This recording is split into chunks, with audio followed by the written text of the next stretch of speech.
No, so like when we're talking, it'll be a straight recording, or are you going to stop and go? I'll just straight record the whole thing, and then I'll cut out anything that doesn't make for somewhat entertaining conversation. Well, I'll try. Welcome to the GMs Corner, a Brewster Baseball Association podcast where we put general managers on the hot seat and try to figure out how to use all of their very best secrets against them.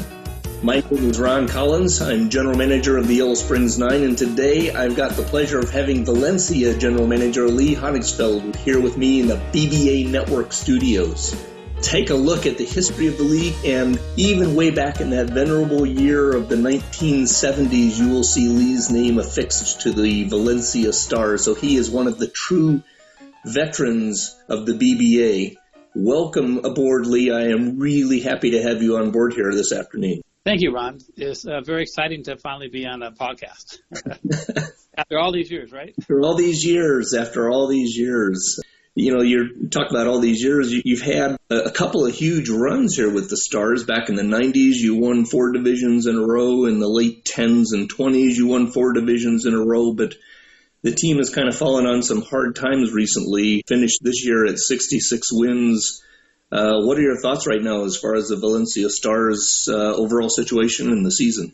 Well, the last 10 years, I think the Valencia Stars have gone through something I've never seen where I would say about 90% of my number 1, number 2 draft picks were all busted out. I mean, they went from 4-star or 5-star ratings down to 1. So it was very frustrating because I never went through that before. So I'm a believer building within. So when my within fell apart, the whole team fell apart. So we had to, get some free agents in there, and but every year it was a big bust, except for starting the last 4 or 5 years. Finally, we're seeing good draft picks, and hopefully they'll make it all the way to the top. Yeah, I think that's actually an interesting dynamic, and one of the things I was interested most in talking to you about is this reputation that you have as somebody who does build from within rather than does a lot of trading. Is that a Lee Honigsfeld kind of philosophy or personality, or is that just something that has come about organically through the way your team has been put together over the years? I've done some trading, like Flores, my ace, he came from a trade. But, I do trading. I don't try to trade for some older veteran. Maybe I did that a couple times when I was in a championship run, but I like bringing up younger players. I like seeing what the game can do, how their talents could keep growing, and to me that's the fun part. Except for the last 10 seasons, it really hasn't panned out. So it's been kind of frustrating, though. So as far as what my philosophies are, just I like building within. I like the draft picks. I like building a winning team from within. My take on that is that gives you a stronger feel of kind of this heart of the organization idea rather than more mercenary take. When I'm doing that, that's the feel that I have. Does that resonate with you, or is? Yeah, I mean, everything I do in life, I hate losing. So usually I start with a plan, and then if I get a good balance of young kids coming up, then I'll try to pick up some veterans, kind of like what Houston's done the last couple of years. They had a terrible team. They got some great rookies, and they kind of built it. And now they're adding like Verlander and a couple other nice veterans to the team. So that's kind of what I'm looking to do, is where you get a good core players or young players. And then you can take over time, add a couple, fill some holes with some good veterans. There you go. So I've been doing that. I've had a couple big runs where it worked out really good. But this hopefully in the next couple seasons with all the young guys that got coming up, it would make a big difference, and Valencia will be in the mix of things again. Recently, California's general manager, Ted Schmidt, started a conversation up on the forum about how you manage your minors, right? He feels like he has a feel for how to develop pitchers, but is completely in the dark when it comes to hitters. I don't know if you've had an opportunity to look at that forum conversation, but how do you look at developing players through the minors?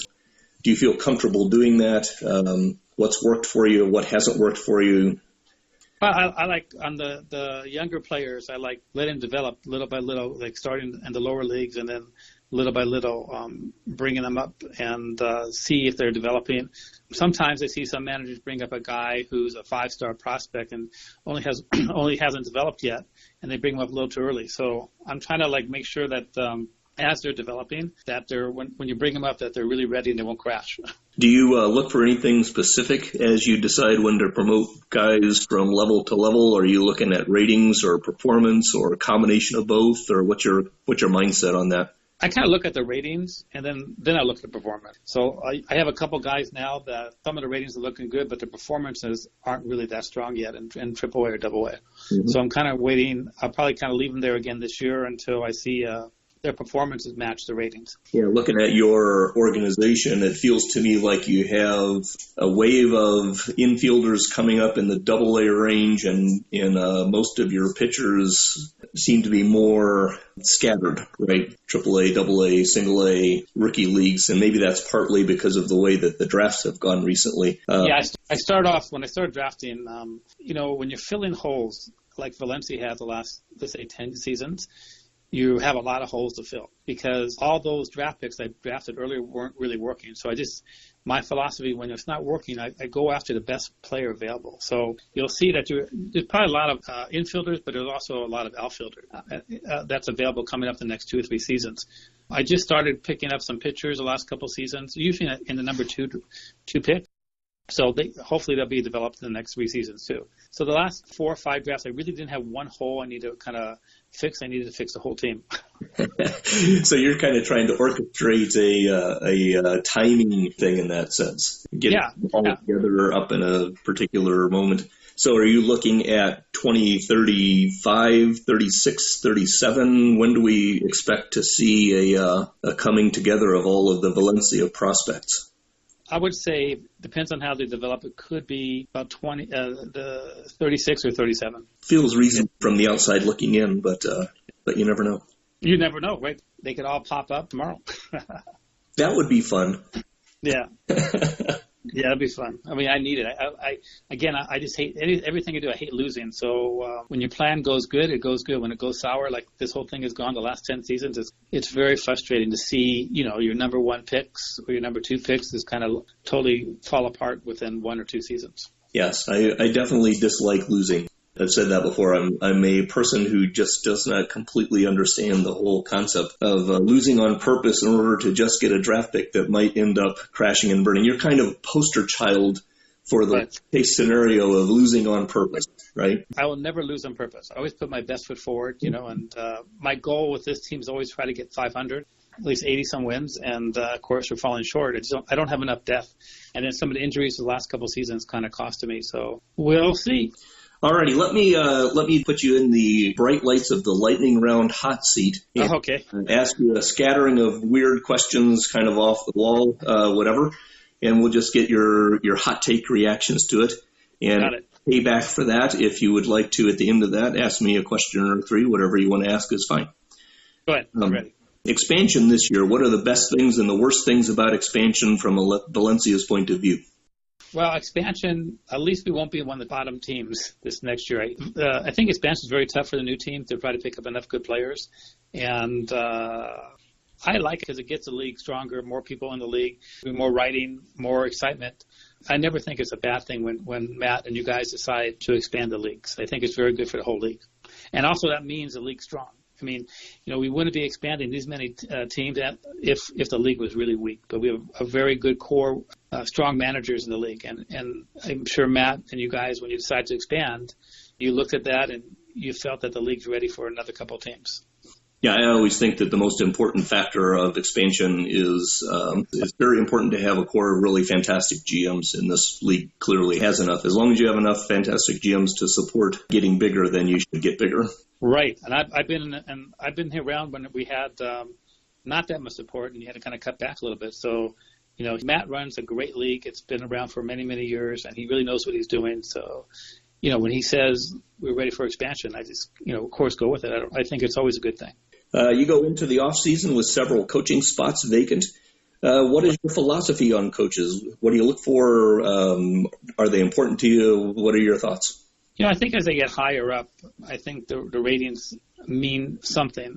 It's harder to get guys in the lower level with a good rating or excellent rating because they don't want to coach there. So we're probably going to look at filling in after the next sim. get some more guys into the system, more coaches. Let's move away from out of the park, away from the BBA. Let's talk about your home life, away from work and away from the game. Okay. What is your favorite way to spend time? My favorite way I love traveling. I love traveling for just vacations and stuff. For work, I travel a ton, but just to get away and travel and photography, I love photography. So anytime I go somewhere, I take a lot of great pictures and I post them on Facebook and stuff. So that's why I like doing that to relax. That's my favorite getaway is just going someplace. Very cool. Well, when you post something that you really like on Facebook or whatever, you ought to post a link down in the off topics so we can go check them out. Yeah, I also love going to Dodger games. So Dodgers are your team? I'm a season ticket holder for the Dodgers. So I go to around 15, 20 games a year. Oh, very cool. Very cool. If we were up in Phoenix rather than Tucson, we'd probably go to the Diamondbacks games, but. Right. Maybe we'll go to a Diamondback Dodger game. Oh, that'd be fantastic. I have to look at the schedule and see when they come in town, and vice versa. I try to get up to L.A. to visit my brother every now and again, so I'd love to get together and do that. That'd be fun. Yeah, I got 4 seats. No problem. Just let me know when you're going to do that. Oh, very cool. What do people think about your passion for fake baseball? People around me, my kids, my one son, he loves fantasy baseball. A lot of friends of mine like fantasy baseball. I'm not sure they got into these type of games online, like our game, but most of my friends really love fantasy baseball. So this is like a different way of doing it, but I like it better because we have all these fake players, but you watch them grow and you feel sometimes attached to them, and it's just kind of fun to watch the team grow. It's fun to see the stats and see them move up and have good years, and it's kind of like real baseball. To me, it's much more like real baseball than fantasy baseball. Oh, I agree. That's why I like it. Favorite Valencia Stars players of all time? Give me two. The catcher, I went blank. He was one of my only Hall of Fame guys. I didn't have the website opened up right now, but yeah, that's fine. Mauro Flores, you mentioned him before. Is he a lifetime star? Well, I might put it out there. I might move him in the offseason. I have to look at the whole team after all the ratings change and see if I get enough players for him. It was definitely a big one because he's still 20. I think he's 27. So he had a long way to go. I think he's probably one of the top 4 or 5 pitchers in the league. So I'm thinking about it. It would have to be some kind of great deal with a lot of good potential that potential rookies could be up in the next 2 or 3 years and that they're already developed. Sometimes I get potential guys try to trade me some rookies that have, 23, 24, 25, and their ratings have not moved that much. So I'm looking for somebody who I feel that will make an impact, a couple players that I might need to fill in. Alrighty, so I would say you have survived the lightning round. Let me turn the microphone around, and if you have any questions you would like to ask me, that would be fine. I'll pretend like I know what I'm talking about. I think I'm good. Last night you were a great help.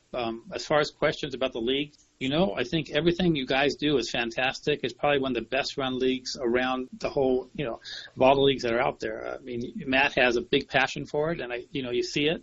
You have a passion for it. Everybody on the board and a lot of the managers have a passion for this league. And to me, in business or anything you do, if you have a passion for it, you will succeed. And you can see it. You can see it in this league coming out. I love that about this league. When we were talking last night, I mentioned that before coming to the league, I actually spent a couple of weeks independently checking out various different leagues, and I selected this one as the one I thought was the most passionate and the most energetic, and that's a big deal. I know you started with the league way back in the 90s, way back in the 70s, I guess, league time.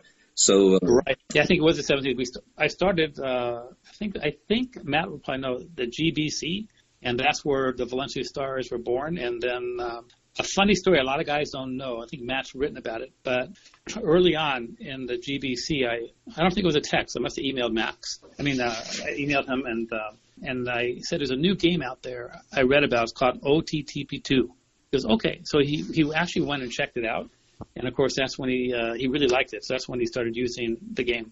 That was like, oh, my gosh, it's probably been about 20 years. There you go. So, yeah, it's been the BBA has been on OOTP since version 2. And you heard it here first. It originated from Lee Honigsfeld pointing Matt to the spot. Yeah. Well, I might have suggested, but Matt took it. And back then it was a lot harder to put leagues together, online leagues, and he took it. And he really built a great league, too.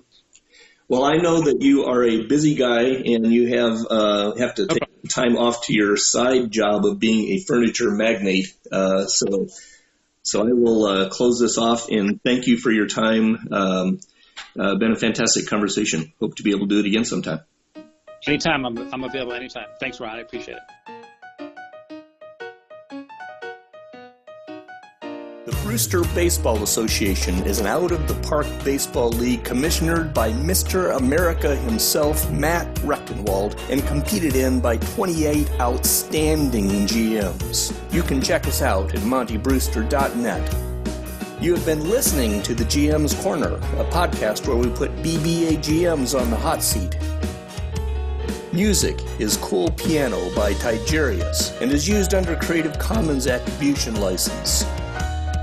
See you next time. Be safe. And always remember, don't trade with Louisville.